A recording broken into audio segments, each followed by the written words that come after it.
कहानी की शुरुआत में हमें एक बार को दिखाया जाता है जहां लोग मजे से ड्रिंक कर रहे होते हैं। इसी बार में सर्जियो नाम का एक आदमी आता है। जिस टाइम सर्जियो बार का दरवाजा खोलकर अंदर आता है, ठीक उसी टाइम पर एक आदमी बार से बाहर निकलता है। जैसे ही वो आदमी बाहर जाता है, उसे कोई सर में गोली मार देता है और उसकी मौत हो जाती है। ये देखकर लोगों में भगदड़ मच जाती है। आसपास के सभी लोग वहां से भाग जाते हैं। किसी को कुछ नहीं पता कि गोली किसने और कहां से चलाई। कुछ ही देर में सड़कों पर सन्नाटा छा जाता है। बार के अंदर मौजूद सभी लोग दरवाजे के पास खड़े होकर डेड बॉडी को देखते हैं, लेकिन डर के मारे कोई भी उस मरे हुए आदमी के पास नहीं जाता। उन्हें समझ नहीं आता कि अब उन्हें क्या करना चाहिए। उसी वक्त एक आदमी पुलिस को कॉल करने की कोशिश करता है, लेकिन उसके फोन में नेटवर्क नहीं आता। और जब बाकी लोग भी अपने मोबाइल में नेटवर्क चेक करते हैं तो उनके मोबाइल में भी नेटवर्क नहीं आ रहा होता, जैसे किसी ने जैमर लगा दिया हो। ये देखकर वे लोग और भी ज्यादा डर जाते हैं। तभी इस बार का क्लीनर डिसाइड करता है कि वो उस मरे हुए आदमी के पास जाएगा, लेकिन जैसे ही वो डेड बॉडी के पास आता है तभी उसे भी कोई शूट कर देता है। यह देखकर बार के अंदर मौजूद सभी लोगों की सांसें गले में अटक जाती हैं और डर के मारे जमीन पर लेट जाते हैं ताकि स्नाइपर उन्हें शूट न कर सके। सभी को एक बात समझ आ जाती है कि बार से बाहर जाने का मतलब अपनी मौत को बुलाना है। वे लोग टीवी ऑन करते हैं ताकि उन्हें पता चल सके कि आखिर यहाँ क्या चल रहा है, लेकिन इस हादसे के बारे में टीवी पर कोई खबर नहीं चल रही होती। वो लोग परेशान हो जाते हैं कि मैड्रिड जैसे बड़े शहर के बीचों बीच 2 लोगों को सड़क पर गोली मार दी गई, लेकिन इसके बारे में टीवी पर कुछ भी नहीं दिखाया जा रहा। जैसे ही उनकी नजर बाहर जाती है तो वहाँ से दोनों लाशें गायब हो चुकी होती हैं और साथ ही उनका खून भी वहाँ से साफ कर दिया गया होता है। सभी को कुछ समझ नहीं आता कि यहाँ क्या हो रहा है। तभी सीटूर कहता है कि मुझे लगता है कि किसी ने हम सबको किडनैप कर लिया है और वो चाहता है कि हम में से कोई भी यहाँ से बाहर ना निकले। तब सर्जियो कहता है कि हो सकता है हम में से कोई एक आतंकवादी हो जिसके पास कोई बॉम्ब हो और सरकार उसे पकड़कर मारना चाहती हो ताकि वो यहाँ से बाहर जाकर पब्लिक प्लेस में ब्लास्ट न कर सके। ये सुनकर एक आदमी जिसका नाम नाचो है, वो चुपके से अपने पैर से एक ब्लैक कलर के बैग को छुपा देता है। ऐसा करते हुए सर्जियो उसे देख लेता है। अब सर्जियो को यकीन हो जाता है कि नाचो एक आतंकवादी है, जरूर उसके बैग में कोई बॉम्ब होगा। वह सबको नाचो को पकड़ने के लिए बोलता है। नाचो को पकड़ने के बाद जब ये लोग उसके बैग को छीन लेते हैं तब नाचो कहता है कि बैग को मत खोलो, इसमें कुछ भी नहीं है, लेकिन ये लोग उसकी बात नहीं मानते और जब बैग को खोला जाता है तो उसमें से कुछ कपड़े और एक हार्ड डिस्क निकलती है। एलिना नाचो से पूछती है कि इस हार्ड डिस्क में क्या है। नाचो कहता है कि इसमें ऐसी कोई भी चीज नहीं है जिससे किसी को भी नुकसान हो। वो कहता है कि मैं एक एड कंपनी में काम करता हूँ और इस हार्ड डिस्क में मेरे काम की फाइल्स हैं, लेकिन एलिना उसकी कोई बात न मानते हुए उसकी हार्ड डिस्क तोड़ देती है, पर हार्ड डिस्क के अंदर कुछ नहीं होता। नाचो गुस्सा हो जाता है कि तुम सब मुझ पे शक क्यों कर रहे हो, सामने एक दूसरा ब्रीफकेस भी पड़ा हुआ है, शायद उसमें कोई बॉम्ब हो। वो सबसे पूछता है कि यह ब्रीफकेस किसका है। तब सर्जियो कहता है कि यह ब्रीफकेस मेरा है और अगर मेरे ब्रीफकेस को किसी ने छूने की कोशिश की तो मैं उसे मार दूंगा। लेकिन यहाँ अंड्रे नाम का एक आदमी अपनी बंदूक निकालता है और सर्जियो पर तान देता है। बंदूक के नोक के सामने सर्जियो अब कुछ भी नहीं कर सकता था, इसलिए बार की मालकिन अम्पारो ब्रीफकेस को उठा लेती है, लेकिन अम्पारो ब्रीफकेस खोलने से डर रही थी। तभी एक भिखारी जिसका नाम इजराइल है, वह ब्रीफकेस को खोल देता है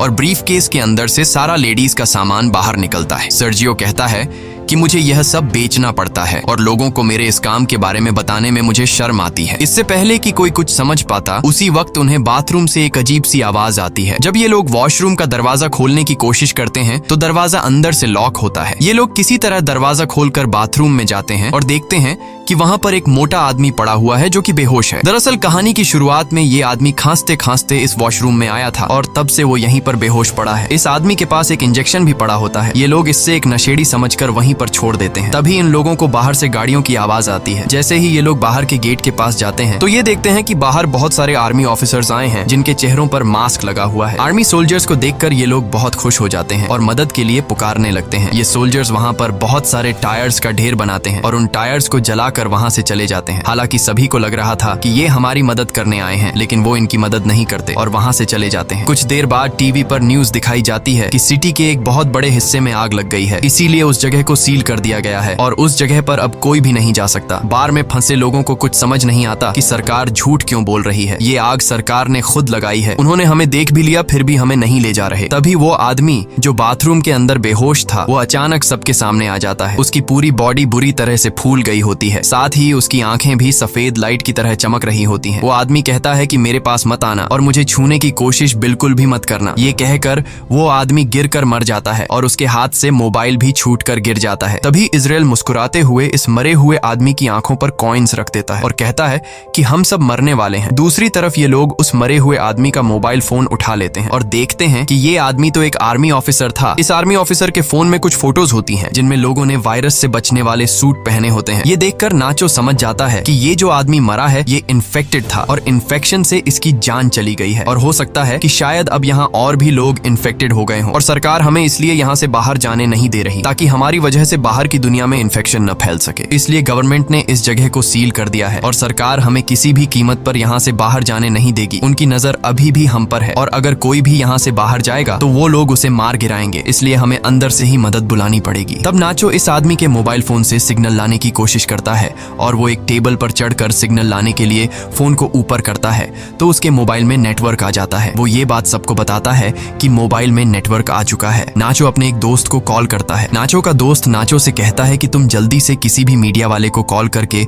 उसे सब कुछ बता दो। लेकिन तभी सेटर भी फोन पर बात करने के लिए टेबल पर चढ़ जाता है और नाचो से मोबाइल छीनकर मदद के लिए चिल्लाने लगता है। लेकिन तभी टेबल पर ज्यादा लोड आने की वजह से टेबल टूट जाता है और उनका कनेक्शन कट जाता है। तब एंड्री दोबारा सिग्नल लाने के लिए नाचो से फोन मांगता है, लेकिन बार की मालकिन अम्पारो उसे रोक देती है और कहती है कि इस फोन को मत छूना क्योंकि ये फोन उस इन्फेक्टेड आदमी का है जो इन्फेक्शन की वजह से मर गया है। ये फोन भी इन्फेक्टेड है और अगर तुमने इस मोबाइल को छू लिया तो तुम भी इन्फेक्टेड हो जाओगे। सर्जियो और एंड्री को बार की मालकिन की ये बात बिल्कुल सही लगती है। अब इसका मतलब नाचो और जिस किसी ने भी इस मोबाइल को या इस आदमी को छू लिया है वो सब के सब इन्फेक्टेड हैं और ऐसा करने वाले इनमें से 5 लोग हैं। अब ये तीनों एक साइड पर खड़े हो जाते हैं और मोबाइल और उस डेड बॉडी को छूने वाले 5 लोग दूसरी साइड पर खड़े हो जाते हैं। तब एलेना कहती है कि हमें पागलपंती नहीं करनी चाहिए। घंटों से हम एक दूसरे के साथ हैं, अगर हमें इन्फेक्टेड होना होता तो अब तक हम इन्फेक्टेड हो जाते। लेकिन एंड्री अपनी बंदूक निकालकर एलेना से कहता है कि मुझसे दूर रहो नहीं तो मैं तुम्हें मार दूंगा। इसके बाद बार की मालकिन सर्जियो और एंड्री सभी को अपनी बंदूक से धमकाता है और कहता है कि तुम सब नीचे बंकर में चले जाओ और हम तीनों को यहीं पर छोड़ दो ताकि तुम्हारी वजह से हम लोग इन्फेक्टेड ना हो जाएं और अपने साथ इस इन्फेक्टेड डेड बॉडी को भी नीचे बंकर में ले जाओ। ये पांचों ऐसा करने से इनकार कर देते हैं, लेकिन तभी एंड्री गोली चलाता है जिसके बाद इन लोगों को मजबूरन उनकी बात माननी पड़ती है और ये सभी पांचों लोग डेड बॉडी को लेकर नीचे बंकर में चले जाते हैं और उनके पीछे बंकर का दरवाजा ऊपर से बंद कर दिया जाता है। अब ऊपर बस 3 लोग बचे हुए हैं। नीचे बंकर में मौजूद 5 लोग बहुत ज्यादा परेशान होते हैं। तभी ट्रिनी नाम की एक औरत की तबीयत अचानक बहुत ज्यादा खराब हो जाती है। वो सीढ़ियों पर चढ़कर बाहर के 3 लोगों को चिल्ला चिल्ला कर दरवाजा खोलने के लिए कहती है, लेकिन कोई उसकी बात नहीं सुनता। सीढ़ियों पर खड़ी होकर दरवाजे को मारने के दौरान ट्रिनी का बैलेंस बिगड़ जाता है और वो नीचे गिर जाती है, लेकिन गिरते दौरान उसका पैर वहां पास रखे बॉटल्स के क्रेट्स पर लग जाता है जिससे वो बॉटल्स भी नीचे गिरकर टूट जाते हैं। बॉटल्स के अंदर मौजूद पानी एक साइड पर बहने लगता है जिससे इन 5 को अंदाजा हो जाता है कि जरूर यहाँ से नीचे बाहर जाने का कोई रास्ता है। जब ये लोग वहाँ पर पड़े गट्टों को हटाते हैं तो नीचे उन्हें एक ड्रेनेज नजर आता है। इसका मतलब ये लोग वहाँ से पानी के रास्ते से होते हुए वहाँ से बाहर निकल सकते हैं। अब ये लोग सोचते हैं कि यहाँ से बाहर जाएगा कौन। तभी इजराइल ड्रेनेज के जाली को हटा देता है और वो ड्रेनेज के अंदर से होकर यहाँ से बाहर निकलने का फैसला करता है, लेकिन इस ड्रेनेज का रास्ता बहुत तंग था, इसलिए इजराइल अपनी पूरी बॉडी पर ऑयल लगाता है और इस ड्रेनेज से नीचे जाने की कोशिश करता है, लेकिन ड्रेनेज का छेद बहुत ही छोटा था जिससे वो नीचे नहीं जा पा रहा था और इजराइल छेद में फंस जाता है। तभी अचानक इन लोगों को गोलियों के चलने की आवाज आती है और उन्हें ऊपर मौजूद 3 लोगों की चिल्लाने की आवाजें आती हैं। आवाजें सुनकर ये लोग बहुत ज्यादा घबरा जाते हैं। फिर उन्हें ऊपर बार में धुआं दिखाई देता है जिसे देखकर ये लोग समझ जाते हैं कि ऊपर जो 3 लोग थे उन्हें किसी ने मारकर पूरे बार को आग लगा दी है। तब ट्रिनी ऊपर लोगों की स्थिति देखने के लिए ऊपर जाकर बंकर के दरवाजे को खोलने की कोशिश करती है, लेकिन बंकर का दरवाजा बहुत ज्यादा गर्म होता है, इसलिए ट्रिनी के छूते ही उसके हाथ जल जाते हैं और वो चिल्ला पड़ती है, जिसके बाद ये लोग ट्रिनी के हाथों पर पट्टी कर देते हैं जिससे ट्रिनी को थोड़ा सुकून मिल जाता है। वहीं दूसरी तरफ इजराइल अभी भी बुरी तरह से ड्रेनेज में फंसा हुआ होता है। अब वो लोग सब एक साथ मिलकर इजराइल को ड्रेनेज से बाहर निकालते हैं। इसके बाद ये लोग नीचे बैठकर चुपचाप इंतजार करते हैं जब तक ऊपर का मामला शांत न हो जाए। कुछ घंटों बाद आग पूरी तरह से बुझ जाती है और वो लोग ऊपर बार में आने का फैसला करते हैं। ऊपर बार में आने के बाद वो देखते हैं कि बार पूरी तरह से जलकर राख हो चुका है। तभी ये लोग देखते हैं कि कुछ लोग बाहर से इस जगह को बुरी तरह से सील कर रहे हैं। यहाँ एलेना कहती है कि मैं मदद मांगने जा रही हूँ, लेकिन नाचो उसे ऐसा करने से मना कर देता है। वो कहता है कि अगर उन लोगों ने तुम्हें देखा तो वो तुम्हें मार देंगे, इसलिए हमारा फायदा इसमें है कि हम लोग यहाँ पर कुछ दिनों के लिए छिपे रहें और जब ये सारा मामला शांत हो जाए तब हम लोग एक एक करके चुपचाप यहाँ से निकल जाएंगे। नाचो की ये बात सबको सही लगती है। ये लोग बड़ी खामोशी से चुपचाप सब कुछ देखते रहते हैं, क्योंकि अगर किसी को भी पता लग गया कि अंदर अभी भी 5 लोग जिंदा हैं तो इन सबको भी मार दिया जाएगा। तभी यहाँ मोबाइल बजना शुरू हो जाता है। लेकिन अच्छी बात ये थी कि बाहर जो लोग उस जगह को सील कर रहे थे वो लोग वहाँ से जा चुके थे और जिस मोबाइल पर मैसेजेस आ रहे थे वो उस इन्फेक्टेड आदमी का था जो एक आर्मी ऑफिसर था। एलिना उसका फोन उठा लेती है और उसकी व्हाट्सएप चैट्स पढ़ना शुरू कर देती है, जिसमें एक आदमी उस आर्मी ऑफिसर से पूछता है कि क्या वैक्सीन लेने से तुम्हारी तबीयत ठीक हो गई है। उस आदमी ने जवाब दिया, नहीं, मेरी तबीयत बहुत खराब है और मैं किसी बार के वॉशरूम में छिपा हुआ हूँ, तुम मेरे पास आने की कोशिश मत करना। अब एलिना उसकी पुरानी चैट्स पढ़ती है जिसमें उस मरे हुए आदमी ने लिखा होता है कि मेरे पास अभी 4 और इंजेक्शन बचे हैं। ये लोग समझ जाते हैं कि उसके पास जो इंजेक्शन है वही इस वायरस की वैक्सीन है। ये पढ़कर सब लोग खुश हो जाते हैं कि ये वैक्सीन काम कर सकती है, लेकिन फिर भी उनके मन में एक डाउट आता है कि अगर उस आदमी ने वैक्सीन ली थी तो उसकी मौत कैसे हो गई। तब ये लोग उस आदमी की ओर पुरानी चैट्स पढ़ने लगते हैं और उन्हें पता लगता है कि वो आदमी कई दिन पहले से बीमार था, इसलिए वैक्सीन इंजेक्शन ने उस पर असर नहीं दिखाया और वो मारा गया। इसके बाद अचानक उस फोन पर किसी का कॉल आता है, पर उससे पहले कि नाचो उसे उठा पाता, मोबाइल की बैटरी डेड हो जाती है। अब ये लोग किसी न किसी तरह से मोबाइल को चार्ज करने की कोशिश करते हैं।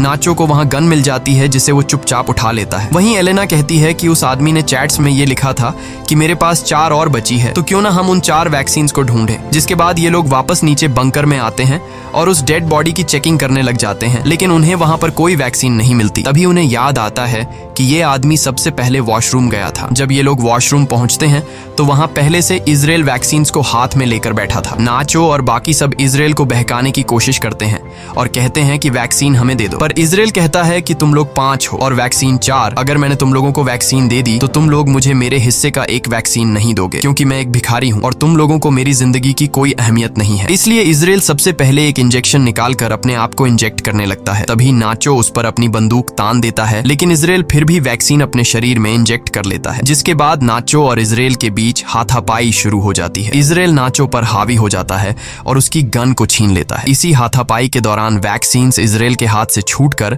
नीचे बंकर में गिर जाती है। ट्रिनी जल्दी से बंकर में जाकर वैक्सीन को उठा लेती है। वैक्सीन को हाथों में लेकर वो बहुत खुश होती है, लेकिन उसके हाथ पर पटिया होने की वजह से वह वैक्सीन को सही से पकड़ नहीं पाती और तभी उसके हाथ से वैक्सीन छूट जाती है और नीचे नाले में गिर जाती है। अब ये लोग दोबारा परेशान हो जाते हैं और सोचते हैं कि हम में से किसी न किसी को तो नीचे जाना पड़ेगा। इन सब में से एलिना सबसे पतली होती है, इसलिए ये लोग उससे पूछते हैं कि क्या तुम अंदर जाकर उन वैक्सीन को ला सकती हो। पहले तो एलिना मना कर देती है, लेकिन फिर बाद में वह मान जाती है। जिसके बाद एलिना की बॉडी पर ऑयल लगाया जाता है और उसे उस छोटे से छेद के अंदर जबरदस्ती धकेलने लगते हैं। बड़ी ही मशक्कत के बाद वो नीचे नाले में गिर जाती है। काफी देर तक नाले के पानी में ढूंढने के बाद आखिरकार एलिना को वैक्सीन मिल जाती है और वह पानी से बाहर आ जाती है। तभी नाचो एलिना की तरफ नीचे एक तार फेंकता है और नाचो उससे कहता है कि तुम वैक्सीन को इस तार से बांध लो और फिर मैं इन वैक्सीन को ऊपर ले आऊंगा। लेकिन एलिना साफ साफ मना कर देती है, क्योंकि वो जानती है ऊपर 3 लोग हैं और वैक्सीन भी सिर्फ 3 ही बची है। वह कहती है कि अगर मैंने तुम लोगों को वैक्सीन दे दी तो तुम लोग वैक्सीन का इस्तेमाल कर लोगे और मुझे बिना वैक्सीन के यहीं पर छोड़ दोगे। एलिना सबसे कहती है कि अगर तुम्हें वैक्सीन चाहिए तो तुम लोगों को नीचे आना पड़ेगा। मैं अभी इस वैक्सीन का इस्तेमाल नहीं करूंगी और अपने पास संभाल कर रखूंगी। जब तुम सब नीचे आ जाओगे तब हम बैठकर फैसला करेंगे। अब ऊपर मौजूद लोगों के पास और कोई दूसरा रास्ता तो था नहीं, इसलिए ये लोग उस छेद का रास्ता बड़ा करने के लिए उसे तोड़ने लग जाते हैं। जब ये लोग छेद को तोड़ने में लगे होते हैं तब एलिना बाहर का रास्ता ढूंढना शुरू कर देती है। थोड़ी दूर जाने के बाद उसे एक जगह पर रोशनी दिखाई देती है। सबसे पहले वह इंजेक्शंस को वहां पर बने एक गड्ढे में छुपा देती है। उसके बाद वह सीढ़ियों से ऊपर जाकर देखती है कि बाहर बहुत सारी पुलिस फोर्स है जिन्होंने पूरे एरिया को कवर कर रखा है और वो लोग बार में मरे उनके 3 साथियों को जला रहे हैं। तब हम देखते हैं कि बाकी के 4 लोग जो ऊपर बंकर में थे उन्होंने छेद का रास्ता बड़ा कर दिया है और वे भी अब किसी न किसी तरह से नीचे आ जाते हैं। नीचे आते ही इजराइल और नाचो के बीच एक बार फिर फाइट शुरू हो जाती है। नाचो इस बार इजराइल से गन छीनना चाहता था और इस बार नाचो उससे बंदूक छीन लेता है। तभी पानी के अंदर से गोली चलने की आवाज आती है और नाचो ऊपर आ जाता है। जब ये लोग देखते हैं कि नाचो तो ऊपर आ गया है पर इजराइल अभी तक बाहर नहीं आया तो वो समझ जाते हैं कि इजराइल मर चुका है और ये लोग आपस में एक दूसरे को कहने लगते हैं कि नाचो ने इजराइल को मार डाला। लेकिन नाचो कहता है कि उसने इजराइल को नहीं मारा बल्कि इजराइल कहीं पर तैर कर चला गया। पर ये लोग नाचो की बात पर यकीन नहीं करते क्योंकि उन्हें समझ आ जाता है कि नाचो हमसे अपना गुनाह छुपा रहा है। ये लोग नाचो को गन फेंकने के लिए कहते हैं पर नाचो मना कर देता है। अब नाचो पहले तो बहुत ही प्यार से एलेना से पूछता है कि वैक्सीन कहाँ है, लेकिन जब एलेना नहीं बताती तो नाचो सीतुर को गन पॉइंट पर ले लेता है और एलेना को वैक्सीन देने के लिए कहता है। अब यहाँ नाचो कहता है कि हमारे पास 3 वैक्सीन है और अगर मैं सीतुर को मार दूं तो हम आसानी से एक दूसरे के साथ वैक्सीन बांट लेंगे। लेकिन एलेना ऐसा करने से मना कर देती है। वो कहती है कि सीतुर को मत मारना, मैं तुम्हें वैक्सीन देने के लिए तैयार हूँ। इसके बाद एलेना इनको बाहर की तरफ ले जाती है जहाँ उसने वैक्सीन छिपा रखी थी। धीरे धीरे ये लोग आगे बढ़ते रहते हैं। नाचो और एलेना आगे चलते हैं जबकि सीतुर और ट्रिनी उनके पीछे चलते हैं। तभी सीतुर पानी में गिर जाता है और ट्रिनी जैसे तैसे करके अपनी जान पर खेल कर सीतुर को बचा लेती है। ट्रिनी यहाँ सबसे कहती है कि हम चारों में से एक ना एक को तो वैसे भी मरना है। मैं तुम लोगों में से उम्र में सबसे बड़ी हूँ